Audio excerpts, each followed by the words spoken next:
All right. What's going on, everybody? I'm super sorry I'm running super late. First, Warren, I see you back there. My special guest is here today, as opposed to last weekend where the douchebag stood me up. Um, and I say douchebag loosely because, unfortunately, he was another sleazeball from the paranormal field. Um, I don't want to talk about my week. I'm running late tonight. I'm sorry. I do like to hop on real quick, have my guests. We'll chat back here for a little bit before we go live. I normally do that, Warren. I've been running super late. Uh, this week everything's just piled up on me. Um, what was it? Saturday I had to do an oil change on my wife's car. Led me to changing the spark plugs. While changing the spark plugs, found out one of the coils was broken, so I had to replace the coils. Next day, the dryer belt decides to break, and well, in the midst of me fixing that problem, the pipe in the bathroom sink burst. So, and yeah, it just hasn't. I have not caught up all week. Um, so yeah, I'm excited tonight. I'm waiting for my co-host who's supposed to be joining us here in a little bit. He did text me. He said he was running late. I'm excited to have him.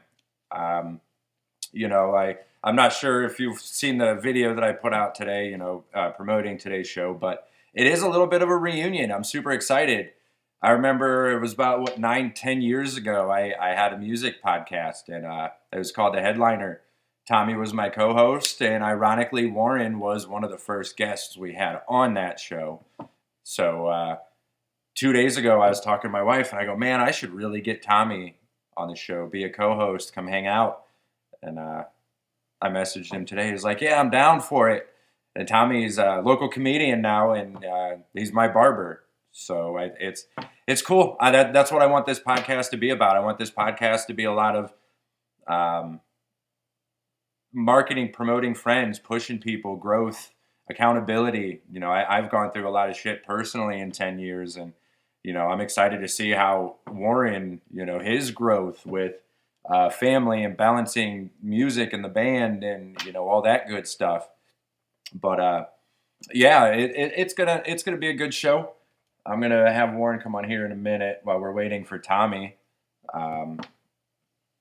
He did text. He's supposed to text me and let me know when he's on his way. But Tommy's one of those. If he doesn't show up, I won't call him a douchebag or a sleazeball because he's actually a very, very good dude. Tommy and I, we go back to wanting to beat the crap out of each other out of high school. We come from the skinny jean eyeliner era, pop punk, and we used to not like each other. But Tommy's one of those that when we get in our little tiffs, like little schoolgirls, we always make amends. We always, go back. We're always going to be good friends. And that's one of the reasons I'll never not invite him on this show, or he's a good guy. I also know he's busy with his barber job and his daughter and life, and plus it was last minute for me getting a hold of him. So, and that's the other thing I wanted to say about this is having the ability to still do this 10 years later. I took a step away from music. I played music. I owned a clothing line. I promoted. I sponsored bands. Had my own radio station, my own radio show. And I gave it all up. I walked away for the paranormal. And in the midst of that, I lost connection with a lot of the music industry and the scene and a lot of the people. But I'm honestly truly humbled to be able to still do this, start a new show, go back to my roots, which is music, and be able to go, hey, like Warren, Tommy, you saw my first episode 2 weeks ago back, where I had Nick Pranito from Bellicus. It's just cool. I'm humbled to be able to reach out to guys that I haven't talked to or spoken to in 10 years and say, I'd love to have you back. I'd love to, catch up and just kind of see how life's been. And in the midst, talk about my journey and everybody's journey and sobriety, growth, accountability, and even God. I mean, it don't matter to me. The only thing I won't talk about here is politics. I did my fair share of burning bridges with my beliefs, and unfortunately, it really fucking sucks. I lost a lot of good friends, um, but I saw it tear too many people apart. And the one thing I won't talk about on here is politics. Um, but yeah, well, I guess I'm just gonna bring Warren on, or I'm just gonna sit here and talk to myself because this show is supposed to be about him and not me. That's kind of what the podcasts are for, to talk to other people. You guys don't give a shit about me, do you? Um, but yeah, while we're waiting for Tommy, he's supposed to let me know, how if he's on his way. I haven't gotten anything, but everybody, I'm super excited to bring Warren Cooke back.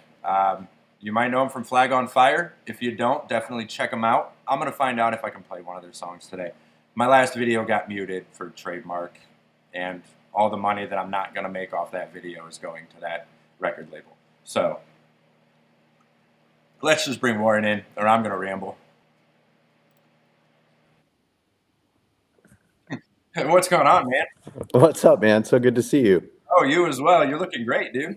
Thanks, man. I was crazy in the intro when you said 10 years ago that we did that last podcast together. To me, that was Yeah, because that was Flag on Fire just formed, wasn't it? Like what, 2016? yeah. We formed. I want to say 2016 or maybe a little before that. I know we've been a band a little over 10 years, and you were one of the first people that reached out to us to give us a little media and a little promo, and I've always been grateful for that. Oh, I've enjoyed doing this. Back then, I mean, it wasn't a huge thing to do, but I never wanted to get big off of it. I always, well, back then I did. I think at some point we all want to get big off something, but life really had to humble me. That's for sure. That is for Yep, sure. I hear you. But it's been a journey, man. So tell me about yours. I know in 10 years, how's the band grown? How have you done? I've seen a lot of your stuff. It's changed a little bit. We've changed a few members since the last time I talked to you 10 years ago. We have a different drummer. Um, our other drummer just kind of moved on with life, like we all do, right? Got Right. married, had kids, moved on, and we picked up Travis Eldridge, who's an amazing drummer, good friend of ours. And then a different guitar player. We have Will Frazier, who plays guitar with us now. He used to be in a band called Whole Wheat Bread. Oh, I Um, love that band. yeah, he's pretty much like the mayor of this town. Everybody knows Will. He's the mayor of Duval. And then unfortunately, one of our guitar players, Tito Taylor Cutler, passed away. Gosh, almost 2 years ago, a year and a half, maybe a little over a year ago. So we brought in Travis Dixon. We call him Trees, from a band called Stoyer Woman, that was based out of Southern California. And Trees ended up moving to Jacksonville. But still, the singer Bo and I are original members. And I feel since we've added on these new members, it's taken our songwriting to a new level, especially on an accountability side. We all kind of push each other. So I feel like the new record, I mean, it's been 7 years since we put out a record. And this new one is definitely a little bit more mature for us. As most musicians do, you slowly grow up and you hone your writing style a little different. But having these new influences in the band definitely gave us I think we still have the same sound, but we just kind of honed it in a little bit more. Oh, I definitely. It's been a while since I've listened to you guys. I won't lie. It's Well, we you faded know. away a little bit. 7 years in between records, it tends to do that. Well, I see. I'm normally not like that. When it comes to people I know, I'm like, man, I really want to. I dig them. Like, I know these guys, and but even when I went into paranormal, I music. It just I ended up not listening to a lot of my favorite bands for a long time, um, and it was a mental health reason.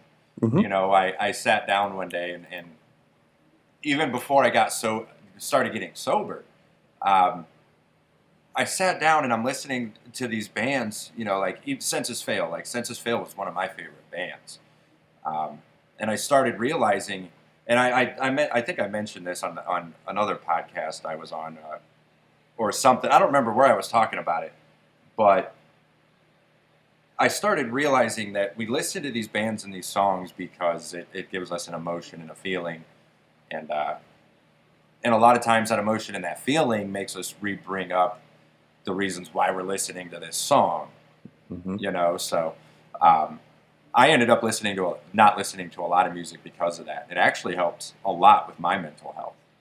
Yeah. Well, I So mean, in sobriety, especially in the early stages, they say, people, places, and things you have to change, right? So mhm. sometimes people in early sobriety will say, I can't listen to that record or that song because I used to drink or used to smoke to it, and you got to kind of put it away for a little while. And now I can go listen to it now, and I'm like, cool. Now Yeah, now it's nostalgic. You know, exactly. now it's great. Yeah, But it you're took. right. It's a lot about changing everything. Yeah, I mean, I had to change a lot of things in my life.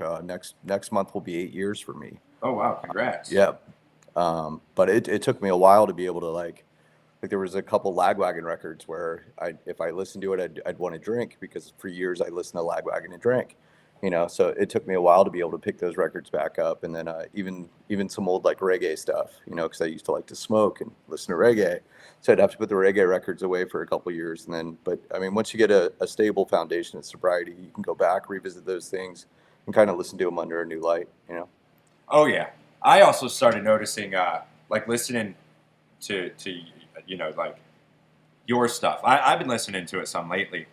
Um, I started drifting away from pop punk. Like I got into music originally in the new metal, Okay. Linkin Park and Flaw, and then I fell in love with pop punk as soon as I heard the first Newfound Glory album, Right and on. I started realizing like I'm a pop punk kid at heart, and I was a pop punk kid through high school, pop punk, and then I just drifted into like metal and deathcore and hardcore, and I recently I started noticing, and I was joking around with my wife about it the other day. I go, you know what I notice? And she goes, what? I was like, I love pop punk, and she goes, why? I was like, because even though the songs and the lyrics could still be slightly depressing, they made it fun and catchy, and you know what I mean. Right. And Yeah. I was like, it didn't. When it comes to pop punk, a lot of times it was more about the music and the vibe than it was a lot of the words. Yep. I'd agree with that So it for sure. was it was a real eye opener for me. So for me, I mentally in my mental health where I've lately been going back to a lot of the music that I listened to in high school. Yeah. So it's a lot of pop punk and a lot of I'm starting to realize like that's when I was happiest. Yeah. I So can now relate that's to all I that. listen to again. So Yep. that's why I was like, man, I got to get on Warren. I got to get Flag on Fire again. Get him in Right. and just let's chat. Yeah. I mean, I grew up in the '90s fat scene, fat records, No right? So it's effects. No Effects, Strung Out, Lagwagon. Lagwagon. And when we started Flag on Fire, I mean, really, it was Bo and I and Tito just kind of going, we want to play '90s punk rock. It wasn't like, hey, we want to form a band and make it big or blah blah blah. We were like, we just want to play the music that we grew up listening to. And I think when I was in high school, I always thought like, oh, I could never play like that. I could never play stuff like that. It's too fast. Right. Um, but as you get older and you get better as a musician, we were kind of like, oh, we can do this. We could pull this off. And then the only goals we had were we want to open for Strung Out when they come to town. Like we just want to be that local opener that opens for the bands that we grew up listening to. Oh, And yep. we've achieved that over the years. We did a tour with Guttermouth in the southeast. We did a tour with 88 Fingers Louie. Um, so for us, we feel like we've kind of already accomplished like the dream that we had. We all have regular jobs, we all have families, we all have kids. I mean, most of us do.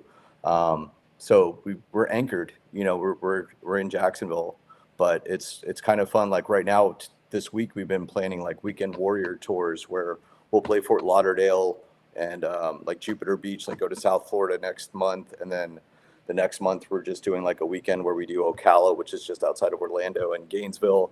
So we're not doing full on tours, but it's kind of fun for all of us to jump in a van together and go play 2 or 3 shows and make Right. a weekend out of Ocala. it. Yeah. Ocala's that pop punk scene. Yeah. Day to remember, right? Yeah. Yeah. Yep. I don't even remember who else came from Ocala. There were quite a few bands But like that for came us, from like out of there. I have friends of mine at work that are like, you still playing a band? And I'm like, well, look at it this way. You guys go on golfing trips, right? You guys spend thousands of dollars to go play at golf courses or whatever. Me and my friends spend a couple $100 to go play music in bars for a weekend. And to us, it's the same awesome feeling that you get on your, $1,000 fishing trip or your golf getaway or whatever. It's my punk rock getaway for the weekend. That's the way I Right. look at it. Right. Yeah, those were always. I miss playing. I miss playing shows. It's been a long time. I think now, having a different mindset. I hear music differently now, especially being sober. Oh yeah. Um, I mean, even in the documentaries that I filmed in the paranormal, I've come out and admitted to everybody, every single one I filmed, every investigation I did, I was drunk. Yeah. I was never, I'm 40 years old. I didn't have the best childhood. I grew up very abused mentally, physically, and emotionally by my parents.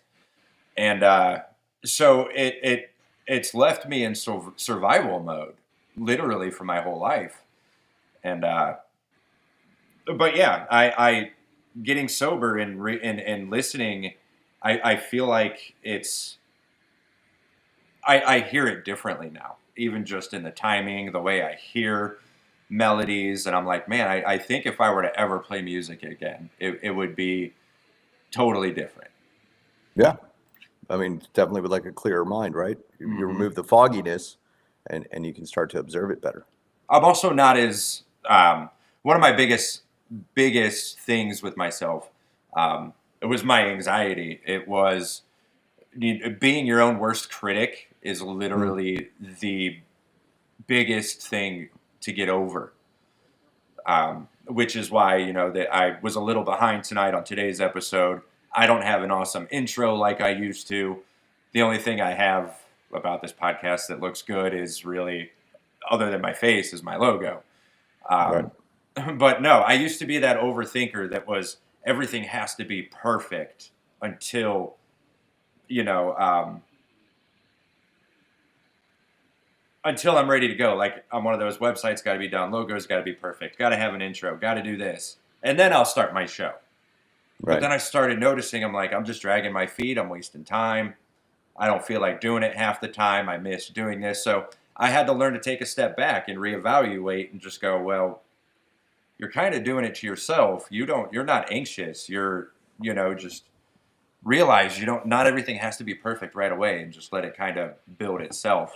I think a good way to look at it is now you have a growth mindset, right? Hmm. You're more entrepreneurial, right? You're taking action and then planning, right? Whereas before, I think It you was were more planning, planning. planning, and then take action, right? Hmm. And I think as we get older, it's kind of like you're not scared to fail, you're not scared to try it, you just do it, right? And you Like learn. why? It's we see all these kids on YouTube and TikTok and Facebook with this perfect image and this perfect. I'm like, it's nice to have money. It's nice to be able to keep doing this. I know we all start from the bottom, but yeah, it's a great mindset to have. Yeah, You start learning step by step, slowly, um, and it's great.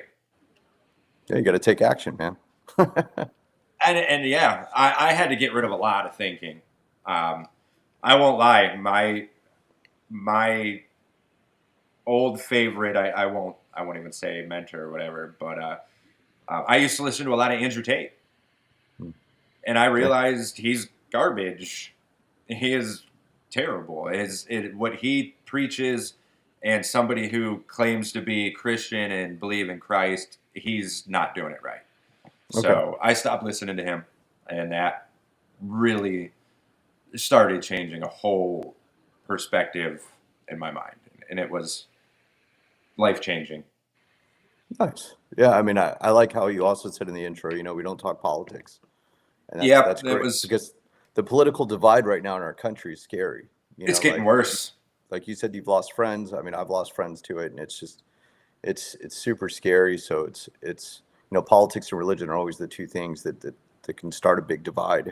And right now in our country, when we're seeing a divide like this, the only thing where I see unity is if you go to a concert, there's a lot of unity there. So I Hmm. feel like music and the arts right now, not to sound cheesy, but I feel like it's the only thing that can really start to bring people back together. where they can put their differences aside and say, and agree on something that they find entertaining or that they appreciate as art, right? They don't bring politics into that.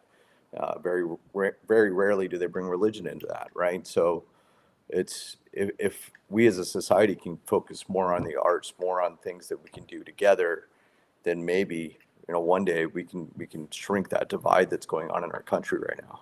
Oh yeah, it needs something. It's been insane. What's up, Ricky? Why am I not seeing the chats again today? Oh no, I don't know what's going on with this. I don't know why I'm not seeing the chats. What's up, Josh? All right. Normally I'm supposed to get the chats on this program, but they are deciding to not show up today. My settings are right. Huh.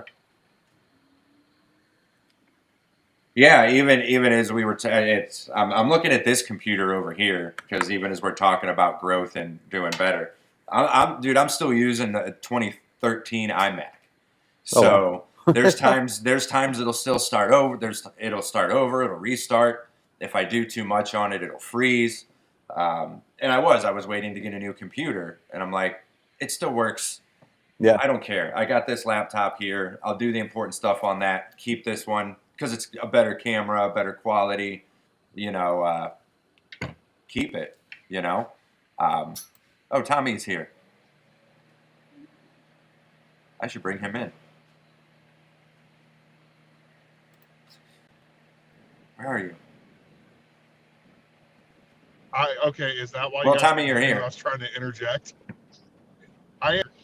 Your whole screen's black. I didn't see a big black ball under Warren. You were backstage. We couldn't. Can you at least hear me? Yeah. Yep. We can. Yeah, we can. Are you in your car? Oh, okay. Yeah, I'm in my truck. I apologize.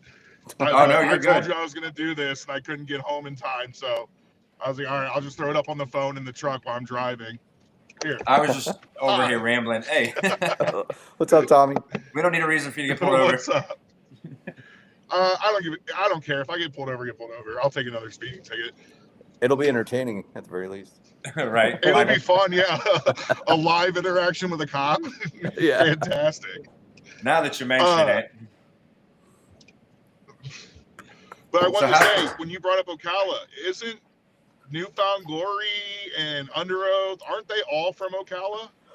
All right. Well, since I'm the Florida boy, I'll school you here. I think Newfound Glory is Tallahassee. Come on, guys. I live in Florida. Under Oath, I believe, is Tampa. And then Newfound Glory is South Florida, like Fort Lauderdale, Coral Gables. I might be wrong there, but I know they're South Florida. So, whereas I'm in North Florida, Ocala is like Central Florida, just outside of Orlando. So the biggest name out of Ocala that I know of is A Day to Remember. They kind of put them on the map. Oh yeah, A Day to Remember. I got a love-hate relationship with them. Whereas like Jacksonville, we've got a bunch of bands. Sorry, I didn't mean to cut you off there. I have a really bad. Go ahead. You got a day to remember story? No, I've got a bad take on A Day to Remember. I don't like them simply because they beefed with 4 Year Strong, and I'm a big 4 Year Strong fan. Oh, okay. You're one of those guys. It's literally my only beef. Yeah, I don't have a dog in that fight, but I know 4 Year Strong just did a huge set at, was it Warped Tour in Orlando? I saw some footage. It was massive. They just did a huge festival. I was trying to think what video that was from. They did, and then Dan is filling in for Chad in Newfound Glory because Chad, God bless his soul, is battling cancer again. Right, yeah. And then you got Steve in prison. Not going to talk about that. No. Yeah, we'll let him, the bassist from A Day to Remember, and Ronnie Radke sit in their own little section where we don't discuss the filth in our scene. Right. I mean, you got it in the paranormal too. That's kind of half the reason I took a step away. I burned some bridges calling people out with that shit. Buddy, it's everywhere. It's in the comedy scene too. What some sucks people is suck, dude. It's just the truth. it sucks. What sucks the most about it is you have people that know, but they don't speak up because people would rather stand up for who they like and not what the truth is. And I started noticing that in the field so bad. I honestly think the issue is when you know someone deeply, you can accept they made a mistake than when there's someone far away from you that you don't know. And you're more likely to forgive someone for the most heinous of acts just because you've known them. Right. I don't know. Maybe it's a bad take. It's whatever. Like I said, some people suck. That's just the way it is. The way it's always been, the way it's always going to be. I mean, it's the truth. Okay. Some people just are born to suck. No, not really. I don't think that's true because I always felt that way about myself. By the way, Mike, I wanted to ask because you said you hadn't played a show in years. Was your last show with me at Bar 145? Was that with Clumsy Words? Yeah. I don't remember. No. I think it was with Envisions. Oh. That metalcore band with that long-haired douchebag, Brian. Oh. Fair enough. I'm supposed to be nice now. I'm not supposed to be this mean guy anymore. Second time you said well, no, you're I didn't say the you're R word, did I? You're supposed to be interviewing your guest is what you're supposed to be doing. I'm just observing. You guys carry on. Can we treat this like a first date? Like, hey, what's your favorite color? I mean, we can. Why not? I think I got some cheesy questions over here. Let's see. Hey, are you Jewish? Because that that ass is really fat. That's a fucking horrible one. Jesus. I wanted Tommy to do a little set, but yeah, he's right. It's probably a little tough to do it sitting in your car and we can't see you. It's like if you bust out your acoustic guitar at a party. It doesn't matter how good you sound. If they're not there to listen to you sing, they don't give a shit. Right? Don't be that guy. Got it. Yeah, please don't be that guy. That is something I would like to do. That is something I would like to do. Bust out an acoustic guitar at a party you weren't invited to? No, something to do here is because I have this whole area set up to where I put a little stage, do something, and just be like, dude, Tommy, come do like a 20-minute stand-up, 10-minute stand-up on the show, and, you know, kind of like how we used to do with the headliner. Remember we used to have bands come in? Yeah, that was fun. I'm going to be honest with you. I don't really do stand-up anymore. I was actually going to ask you why, but I'm not here to interview you. Yeah, well, no, clearly this is about him. He's the one with a band with an actual following. We're just two has-beens having a little bit of fun. I like having conversations. I don't really care about sticking to stuff, you know. I'm with you. I'm totally with you on it. I like having fun and chatting about life and, you know, seeing how we've grown and, you know, just having a good, friendly conversation. That's really it. Yeah. Well, it blew my mind when you said 10 years. Like, I totally forgot that we did that 10 years ago. No, my wife and I, it'll be 10 years this year, and that's what made me remember. And I was like, huh. Yeah. Has it really been that long since we did the podcast with him? Yeah. Yeah. Isn't that crazy? Damn. He was one of our first. I think he was our first guest. Fuck. Because that's what you do. Yeah, because River will be 9 this year. Yeah, you got to go after the little bands. Or should be 10. Or the bands that are not little, but bands that are building. Right. And you don't see a lot of bands do this. You don't see a lot of bands get on podcasts and promote themselves and, you know, talk. Yeah. I mean, I'm doing this one with you guys, and then I've got another one with an Australian podcast. Right after this one? We're doing next week. Yeah. You but can't it's awesome. promote it. You're not allowed to promote it here. I didn't say the name. I'm just kidding. I don't really care. I don't really care. I don't even know the name. But they reached out to us on Instagram, and they wanted to do it. So I was like, yeah, let's do it. No, that's what this is about. Promote yourself. Another podcast. I mean, I'm not here to, you know, to be any better or do any worse or compete. Like, we all do it because, like, music. You know, we all do it because it's fun and we love it. Well, that's why as soon as you offered, I jumped on it. I was like, yeah, let's do it. You know, of course. Yeah. See, I had some questions written, but they kind of look dumb. No, go ahead, fire away. Let's just do it. What's dumb? I don't know. The only dumb question is the one you didn't ask. I like that. Good one, Tommy. Shut up, Wayne Gretzky. I'm getting philosophical with age. Oh man, There we are. I almost had a heart attack. I thought I closed out of this window. Whew. It wouldn't have been the first time either.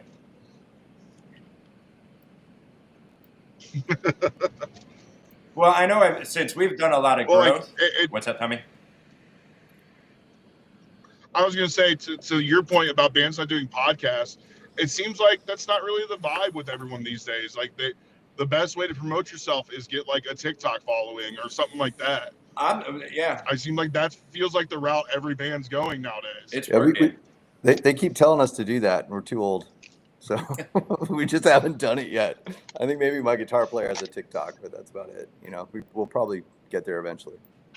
Yeah, I want to do this on TikTok Live, but for some reason, it won't let me through this website. And the rules they have on all this live stuff, I think, is dumb. I mean, I understand for security and privacy, but I think it's dumb.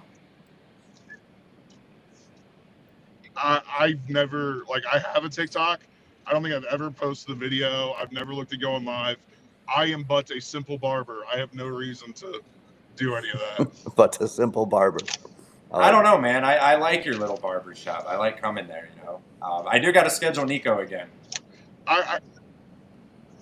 Schedule him.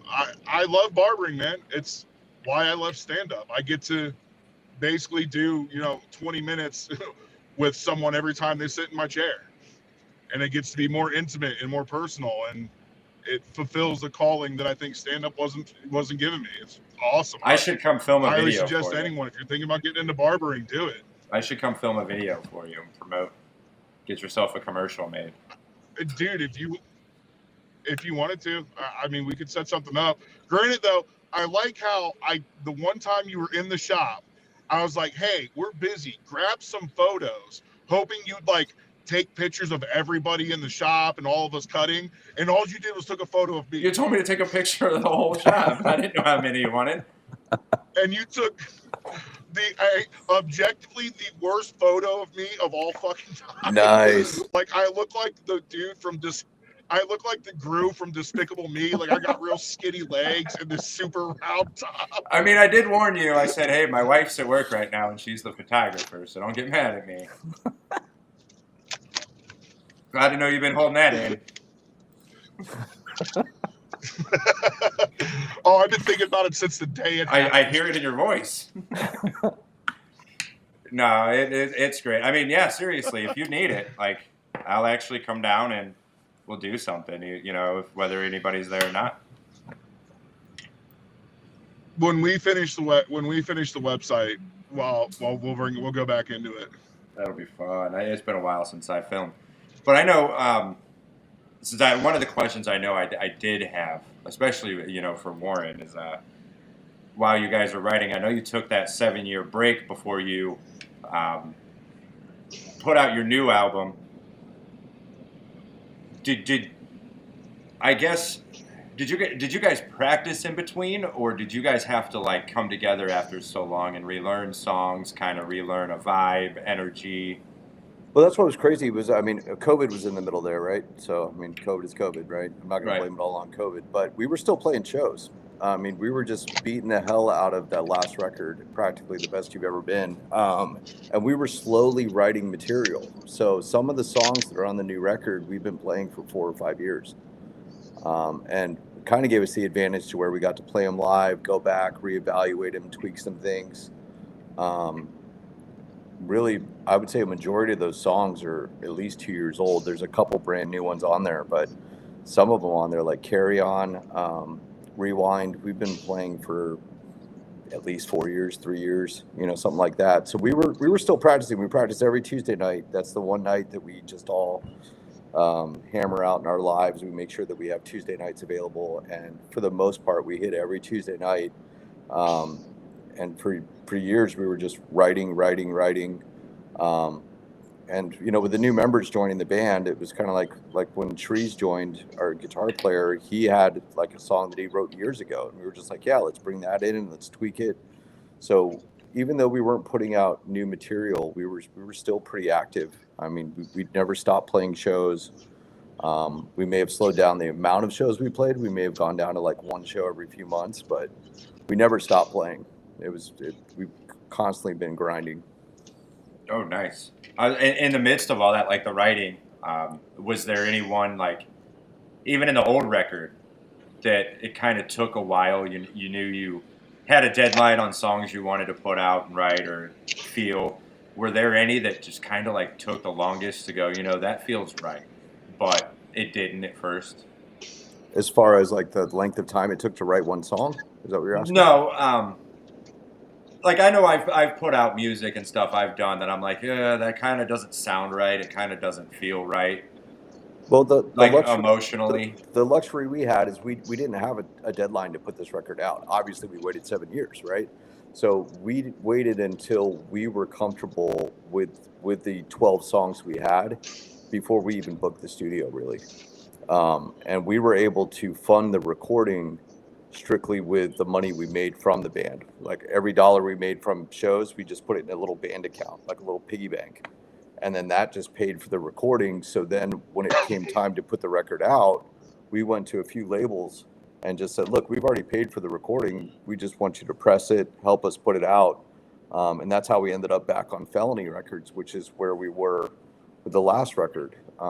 Felony Records was a label that worked with us out of California. They put out Practically the Best You've Ever Been, our former record. They pressed a bunch of CDs first, and then before it could get pressed to vinyl, Felony actually shut down. And we ended up putting out the vinyl on the last record on a label called Soundspeed, which was one of the guys from Felony that broke away. But over the last 7 years, about a year and a half ago, I think, Felony got back together. And so it just was really good timing for us. We went back to them and said, look, we have a completed record. We even have the artwork done. And they just kind of grabbed it and put it out. And they put out 4 different variants of the record. And what's really cool is one variant, there's only about 40 copies made, and it's only sold at the Punk Rock Museum in Las Vegas. Oh, man. Yeah. So that's awesome. Yeah. So I've got a buddy of mine that's going to Vegas next week, and I was like, hey man, here's $40. Will you go buy my record? Because I can't even get that variant. It's like a really cool splatter. I was damn. like, I want that. So here's $40. Stop by the Punk Rock Museum and grab me a copy. Yeah. Man, if I'd have known that, I'd have grabbed it when I was out there. How long's it been in there? It just got out there last week, believe it or not. I've been waiting for it to hit the store. Yeah. That's awesome though. Because did you guys is like? Oh, sorry. No, go ahead. Go wrong. I was gonna say, like, so I mean, with a 7-year break in between records, do you think your influence has changed at all in between both? Forgive me if Mike already asked. No, you didn't ask, but let's to be honest, we're all in our 40s. Some of us are pushing 50 or a little over, and we grew up on the Fat Record scene. Like we heavily grew up on the Epitaph, Fat Records, 90s, and that's our influence, right? So there hasn't been a huge difference in that style of music, whether you call it skate punk or fast melodic punk, whatever you want to call it. That's just kind of the influence that we've stayed under. There have been some newer bands that have come out that are similar to that, like Authority Zero. I would say they've influenced us a little bit. There's a brand new band out that I heard the other day called Fake News out of Arizona. Oh my God, they're straight up like 90s punk rock. I love them. Yeah, they're a great band. But our influence didn't really change. It was just kind of like, how can we take what we've done and make it more ours? That's the only way I can describe it. But great question. Yeah, I just want to think, because like you've seen kind of this resurgence in almost new metal, almost like around with bands like Fox Lake and whatnot, who are absolutely sick. And then there's this one punk band out of California that I was seeing that it sounds like late 80s, 90s thrash as fast as you can punk. I think it's called like Gallows, but it's spelled with a V for some fucking reason. And that's sick. So I'm 35. I still listen to new music so much. You always can change to some degree. So I figured it's worth asking, like, if you guys like heard anything new that you're like, Oh damn! I never thought to incorporate that and see if you could change it up a little. Yeah, no, bit. there's definitely newer bands. But then again, There's a new band like called Chaser out of Southern California that probably influenced us a little bit. So yeah, I would say there are some minor influences, but our backbone is just that Fat Records '90s cut time punk rock, you know. But it's always been a challenge to us. Like, how can we do it, but do it a little different? You know, how can we put our twist on it? And that's what school's like. I was saying earlier in the interview, before you got on, Tommy, our new guitar player, not new guitar player, he's been with us for 6-7 years. But since the last record, in addition, we've added is Will Frazier from Whole Wheat Bread, they were a pretty successful pop punk band. And so he's added like his own twist into it. And then we brought in a different guitar player from a band called Story Woman, Trees, and he's kind of added his twist to it. So this record's definitely a little bit of a different flavor for Flag on Fire, but still has the same backbone. Mm-hmm. That's dope. So yeah, Whole Wheat Bread had a whole lot of like a Pennywise vibe. Yeah, exactly. And I loved that. You know, I mixed between the pop punk, the radio commercial, Good Charlotte, Simple Plan, pop punk to like you're right, like the street pop punk. You know, the Pennywise, Lagwagon, NoFX. You know, I loved it, and I'm glad it's coming back. I'm loving it. I'm liking all these bands reunions. I am too. We're definitely seeing it come back. I mean, the pop punk, skate punk, street punk, whatever you want to call it. You know, my kids are now 18, 19 years old. You know, and like it's crazy that I'm seeing their friends wearing Pennywise shirts. Right. Like, wow. You know, like, how did you guys hear about it? Like, that's my music that I listened to 25 years ago, you know, and they're starting to buy their records. So it's crazy. And without my influence, without me telling them to go buy them, you know, like their friends are listening to it. So it's really cool to see that starting to come back. I agree. People say, you know, musical taste it's circular, you know, it comes back around. I think in my opinion, the only comeback that never should have happened was Linkin Park. Never. Wow. Never. No. That's my opinion, Tommy. You can't replace Chester. He's out of the car. He went to get smokes. You bum. Tommy's gone for cigarettes. I don't know if he'll ever come back. I don't even think Tommy smokes. I was just kidding. I don't know. I know he did. I think he did. I honestly don't remember. That's the next thing I gotta quit. Cigarettes are so bad. Yeah, I switched to vaping like 5 years ago. I tried. My car smells so much better. I don't smoke in my car, thank God. I'm just telling you. My house smells better. My clothes smell better. I don't smoke in my house. I don't smoke in my car. I got kids, so I won't. Yeah. My parents smoked in the house growing up, and I hated smelling it on myself. And that was such the norm back then, though. It was. You know? Back in the 80s, 90s, 2000, like, you're the greatest hits ever, but yeah. Like I was telling my kids, people used to smoke in restaurants, and they were like, no way. McDonald's had these little tiny ashtrays that you could just throw away, like disposable ashtrays. Like, the aluminum ones, like your little pipe hands. Yep. Yep. I remember we used to go to, my best friend and I back in the day would go to the mall to just smoke. We were underage. Mm-hmm. Nobody said anything. Walking through the mall, I remember smoking in the mall. Smoking in Spencer's, you know, and everybody was buying clothes smelling with smoke. But now if I smell somebody that smells like smoke, it actually makes me sick. Mm-hmm. And people will actually tell you they'll never know that I smoke. I don't smell like it. I don't. Ironically, my doctor even said last time that my breathing, he would never be able to tell I was a smoker. Well, quit while you're ahead. How long ago did you quit? I haven't quit yet. You haven't quit yet? I'm trying to talk him into it. And I started when I was 12. I haven't smoked a cigarette since 2019. You need to. I know. You need to quit, Hatcher. I tried the Zins. I tried cold turkey. What you need I is found out cold ham was better. 15 milligram Grizzly Wintergreens. I can't chew either. How long? I use the nicotine pouches. I won't use any form of tobacco. Well, the Zin's good. I do like the Zins. Have you tried those ones? I only use Zins on planes. Warren. What's that, Tommy? I was going to ask Warren how long it's been since he quit. I vape. I haven't had a cigarette in probably 6 years. So, but Hey, high five though. It's better. It's a start. Yeah, well, I mean, I was telling Mike, you know, everything smells better. Like my clothes don't smell like smoke. My car doesn't smell like smoke. And the only time I use Zins, they're great for like when you're on a flight for 5-6 hours. Like anytime I have to fly to the West Coast or Vegas, I'll use a Zin. But I don't really use them unless I'm on a plane. Or only other time I use Zins is poker tournaments. I love playing poker. And if I get stuck in a poker tournament because you can't smoke in those, so I'll use Zins. I'll tell you, the biggest thing that I noticed is food tastes better. Yep, I will admit that too. Your taste buds come back.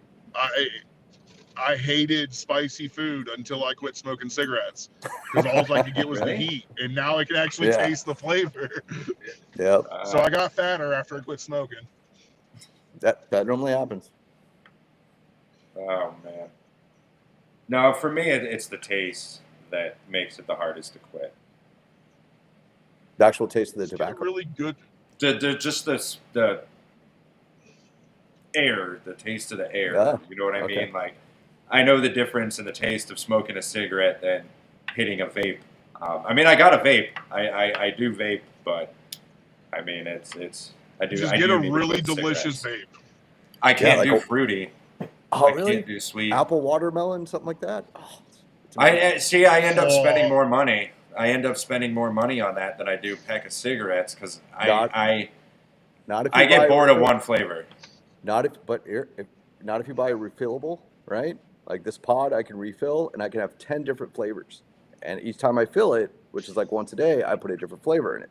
And each of those bottles can cost anywhere from $10 to $15, and it'll last you almost a month.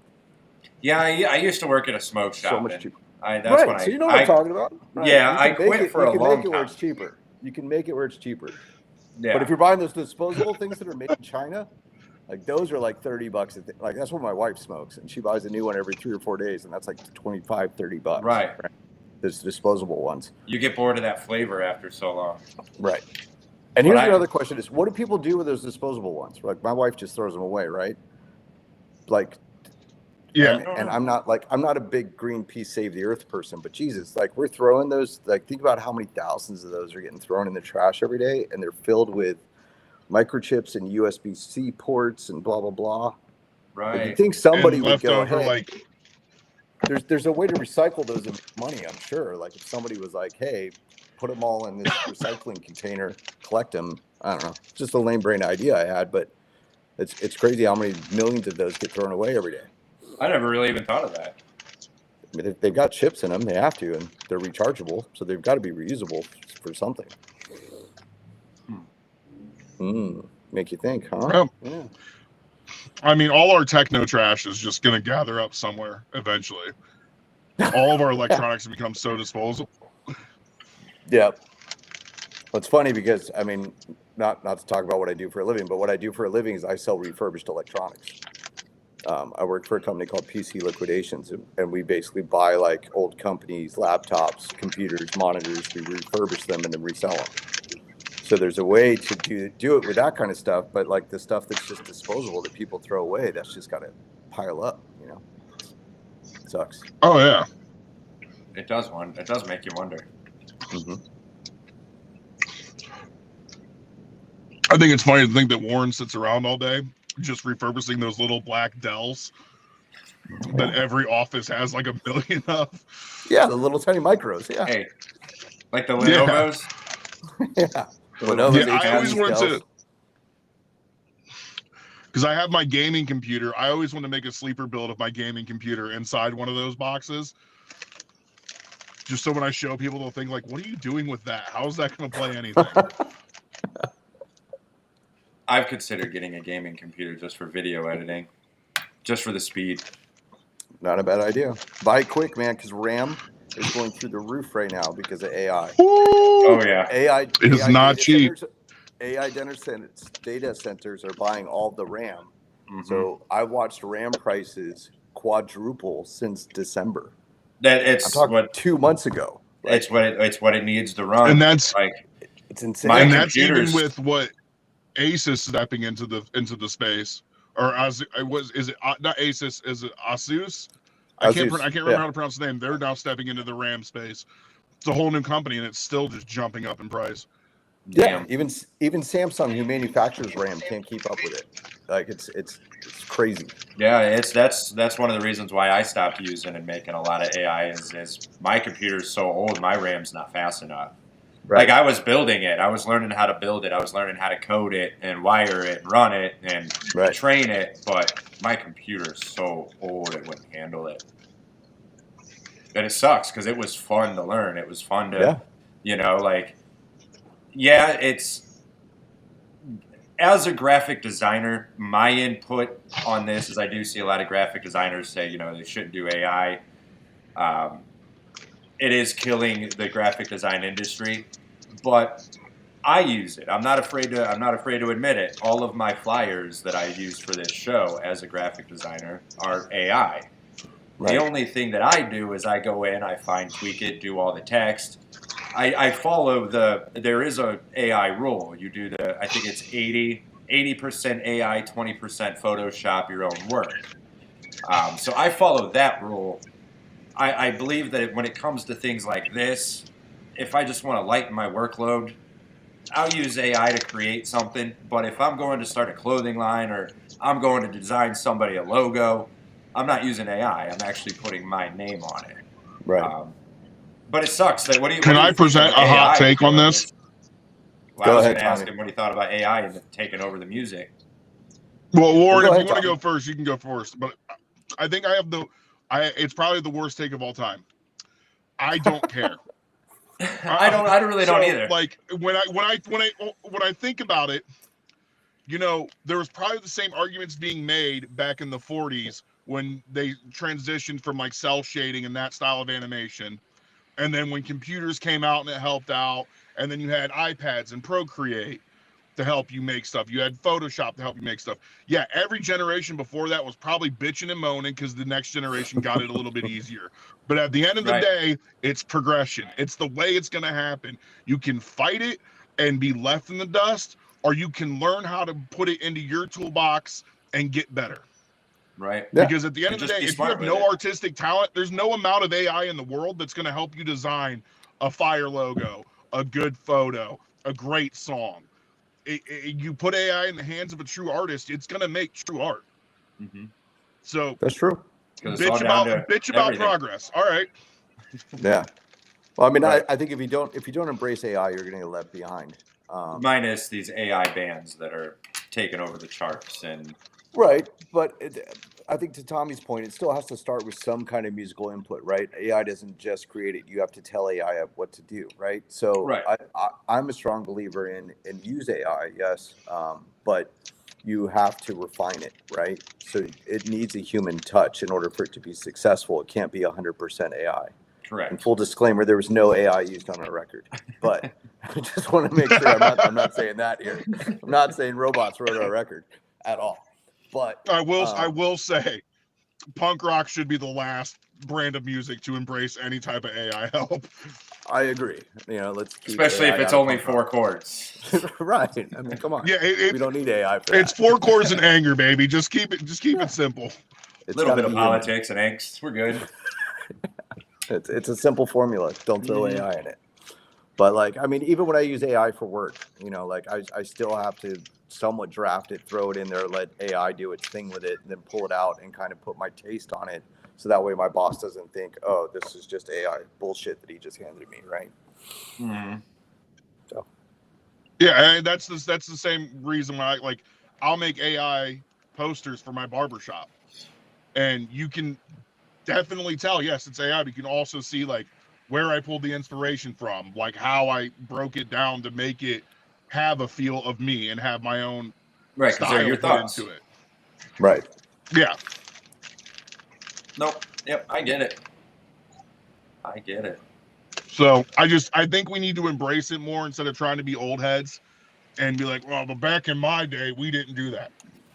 Yeah. Well, you know, back in our day too, a lot of other shit happened that shouldn't have. So like 9/11. I agree with that. Yeah. Thanks a lot, Bin Laden. Yeah, there was once 2 more towers. Like, come on, just fucking do it. Damn, wasn't expecting that one. I also say that from atop my pedestal of I am a barber, and there's no way AI is taking my job. Right, You're safe there. Yeah. I don't know. I did see an AI commercial of a barber, and it was a robot. Them damn clankers are not taking my job. It was like different sizes, just one going the next way, then it would go up, change, go the. It was like, I don't know, it could happen. Have you been to this Taco Bell in Norton? I do love AI racial slurs. What? Have you been to the Taco Bell in Norton? Mike, I know if you I'm hate ever Norton. in Norton, just know I plan on putting a shotgun to my head and blowing my shit smooth off. Like, I don't want to fucking ever be in that piece of shit town with its piece of shit people. No, I did not go. I've never been to the fucking Taco Bell in Norton. If I get diarrhea, No offense to I'll the get people it in from the hood Norton out like there. a fucking civilized person. I live in Norton. No, fuck you if you're from Norton. Oh no, I was just saying that the entire inside you order. They have no cash, no register to order at. You put your own order in. And Of course not. Norton be damned if they employ their own citizens and help them make money. Right. They're probably going to do that with the new Dunkin' they're building. They're building a Dunkin' in Norton? Right next to the high school, yep. Right next God, to I hope Grandpa's they cheese dunk bar. my nuts and chocolate sauce and lick them clean. I fucking hate that town. Jesus. All right. I just want to point out, this is the most Caucasian I've ever been. I'm sitting in my truck. Turn location off on this video. Absolutely going off about dumb shit. I can feel my credit score going up and my fucking just leaning more to the right. So fucking stupid. Glad you made it, Tommy. Yep, that's what I wanted. Tommy doesn't have a filter, and that's what I mean. Like, God bless him. Tommy and I offend each other off and on quite frequently, but we still have these fun conversations. Well, yeah, you and I get into it. You and I get into it because of philosophical differences. Right. That's it. We're just. But it's whatever. I no, it's okay. I love everybody. I fucking hate the city of Norton. I can't fucking stand that place. Like, I swear to God, if we could just fucking build a wall around Norton and hold all those shithole people in. You start that one, I'm gonna have ice here. Come on, calm down. We don't need that here. Can we annex Norton, Ohio, so ICE will come and kick all of them out of the fucking country? I'll fucking take it. They can go be goddamn Canadian or something. I don't fucking know. I mean, I've been begging my wife. We'll trade. Can we trade Denmark, Norton for Greenland? We're not going political here. All right, that's too far. That's too far. No, we're not going political. That was funny, though. That was funny. Listen. Sounds like a fair trade, though. I'm with you. This town is not the best. Honestly, no, because Norton sucks, and Denmark sounds like it's all right. I hate this town. It's so washed up. All my friends. Oh yeah, you live in Norton. Yeah, that's what he's been saying. Like the whole time you've been saying this, I'm like, wow. He knows that. He knows where I live. You've been here. You watch the Super Bowl here. Oh my God, there's a deer in my front yard. If I invited Tommy over tomorrow, he'd be. We're probably gonna watch the Super Bowl together this year. Oh yeah, Tampa Bay. No, New England. Shit. I haven't watched Super Bowl the Patriots in a while. are in the AFC Championship game this weekend. I haven't watched football in a while. And you know what's funny? The last time we talked to Warren, the Patriots won the Super Bowl. Oh, yeah. Good luck. There you go. 7 years ago. That would have been 28-3, Super Bowl 51. Where did we watch that one? We watched that one. Isn't that the one we watched? We watched that at your house in Akron. Was that my house or Tommy's? No, we watched that at your house in Akron. We watched the Patriots versus the Seahawks at Tommy's. That's right.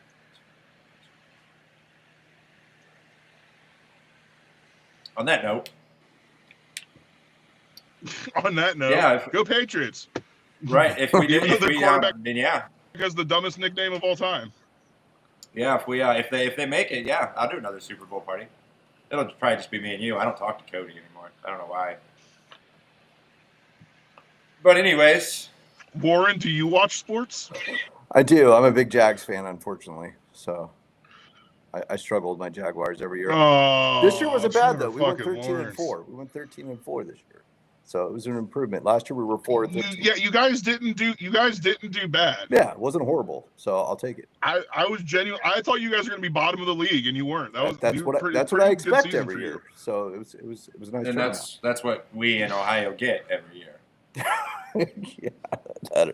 Listen, I am a lifelong Browns fan. Ouch. I know I love bringing up the Patriots, but the Browns are my favorite team, and they bring me to tears. Yeah, that's how I feel about the Guardians. We are the cursed city. I've cried twice in my life. The first time I saw the Passion, and when the Browns traded Baker Mayfield. Horrible fucking days. Man. Fucking Baker. So, what do you guys got coming up here soon, Warren? You guys got any shows? Any? Yeah, like I was saying earlier, we're starting to do Weekend Warrior stuff. 1 weekend a month right now is kind of what we're aiming at. So we're doing, we're playing in Jupiter, Florida, which is South Florida, and Fort Lauderdale next month. And then the middle of the next month, we're in Ocala and I believe Gainesville. And then the next month, May, we're going to be in Tampa, and then possibly over the summer in Southern California. We did a Southern California tour when we released the last record. We went out. We actually went from San Diego all the way up to Seattle. We did the entire West Coast tour last time we released a record. So we'll definitely be doing something on the West Coast this time. Any plans on the East Coast coming up near Ohio, New York? I would love to. You know, we've never done Northeast. We've never gone past Atlanta. So it would be so much fun to go up further north. So I would love to do it. If we got offered something, we would probably take it, as long as we all have enough PTO to take off work. Right. But yeah. I'd be down to do it. That's the truth. Talking about getting old. Yeah. Just gotta put in the PTO request to go on tour and see if it gets approved. You know. Man, that's the hardest. That's the worst. I'd rather call off. Oh, punk rock never changes from summer vacation to PTO. Yep. That's gonna be their next song. Yeah, I love it. Everybody's got a Please name mortgage it now, that. so you got to go PTO. Please name your next song that. Summer vacations to PTO. I think that'd be I fun. love that. I love that. How would you? I think it'd be awesome. I think they should name a song "Robots Didn't Write This Song." Yeah. And then completely make it AI. Yeah. Keep AI out of punk rock. All right. So where can I actually got to wrap it up here. I got to get my kids to bed. Okay. Where can everybody find you? I mean, you got some great shows coming up. It seems like. Let everybody know where to find you, follow you, listen to you. Yeah, Instagram is Flag on Fire Official. Facebook, I'm sure if you just search Flag on Fire, it's going to pop up. We're on every streaming platform, iTunes, Spotify, Dozer, I think it's called. I mean, wherever you normally stream music, you will find us there, I promise you. We're distributed through the Orchard, so digitally we're wherever you listen to music, you can find Flag on Fire. The new record's called Brutal and Composed. Came out December 19th. So I am letting my wife know. Hold on real quick. and then also vinyl's released on our Bandcamp. So if you go to flagonfire.bandcamp.com, you can find all of our vinyl. Hell yeah! I have been listening to some of this album. I'm excited to definitely get more into it, hear a lot more. But the one song I've been jamming to a lot lately is "Every Day's Like Monday." Yep. That's definitely that pop punk, that punk feel that is so nostalgic to me in the early Pennywise era. That's as poppy as we get. That's all. I love it. I can't play it. I need monetization. I need to get paid on Facebook, not your record label. I'm just kidding. But yeah, definitely check out Flag on Fire, everybody. It's super awesome to sit here and talk with Tommy and Warren for the night. It was just great chatting, catching up, having a good talk, and just men. And what, Tommy? Are you trying to talk, or you just thumbs up? I was just giving a thumbs up. I'm letting you do your outro. I'm gonna listen to I'll probably listen to the record in the morning when I hit the gym. I can't Nice. see you. I can barely see you, so I just saw like a thumb floating. So I didn't know if you were trying to talk or I'm in my what you were truck. doing. I fucked up. Okay, I'm sorry. I fucked up. I got stuck late at work, and then somehow I got You talked you into going to you fucking Longhorn Steakhouse. you didn't mess up, Tommy. This was a late invitation. I texted you like earlier today, so that's not your fault. You rushed to do this. I'm greatly humbled and appreciative of it. I love you, man. I'll always respect and appreciate you. Definitely thanks for showing up. And I got to schedule this mop to get taken care of soon. So I need a good barber. So I'm gonna get me and Nico in. It was good chatting with you, buddy. Definitely good luck on your wig splitting. And Warren, it's again awesome to have you. I'm humbled to have you here again and chat after so long. And Yeah. Let's not let 10 years go by before we do this again. no, absolutely not. I want to do it again. I would love to, because I know you got a lot of experience. You got a lot of growth, even just outside of music and sobriety. I do plan on booking a show in the near future, getting a panel full of like musicians and paranormal investigators, like a bunch of people who have gone through sobriety, gotten sober, and just kind of having like a discussion, like a round table, how we did it, what we did, Cool. and just kind of just like this little network of sobriety and not AA. I don't want it to feel rehearsed or like it's a classroom. I just Right. an open place where it's safe to talk and just Yeah. kind of see how we worked on it. And Count me in, man. I'm down. right, Yep. I'm all for it. I'll put you on that list, and as soon as I get a date and the people together, man, I will definitely reach out to you. Sounds good, man. But I'm going to wrap this up tonight, guys. Again, I had Warren Cooke. Be sure to check out Flag on Fire on YouTube, Spotify, everywhere that music is streaming. They got a new album out. Definitely be sure to check it out. From what I hear is one of the vinyls you can only pick up in Vegas at the Punk Rock Museum. There's only 40 of them. Definitely go get them before those are gone. Like Warren said, he can't even get his own. So go get it before he gets his own. Again, thank you, Tommy. Thank you, Warren. Much love to you guys. God bless. I love having you. And we'll do this again. All right, man. Have a good night. Good night, everybody. See you guys in 10 years.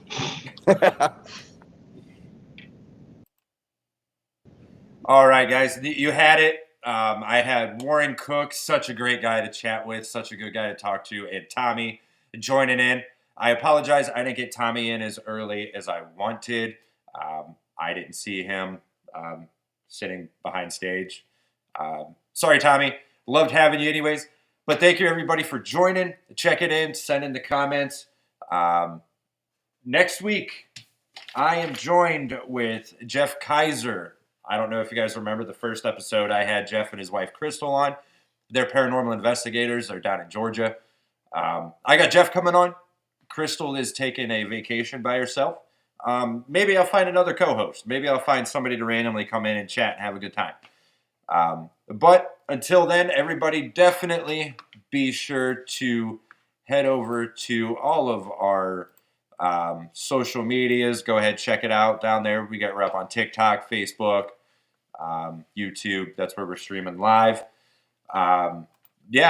Next week, I got Jeff Kaiser. And then we hit the month of February, and I'm excited for that month and the people I got coming up there as well. And if you're in a band, you musician, you want your music played in between any breaks, any openings, closings, intros, outros, or just some marketing promotion, feel free to send me a message, drop me an email. I don't even know what email I'm using for this right now. I think it's warmindco@gmail.com. Go ahead and send me what you got. Send me what you want played. Until next weekend, I will see you guys live at YouTube and Facebook. This is Mic'd Up with Mike. I will see you guys.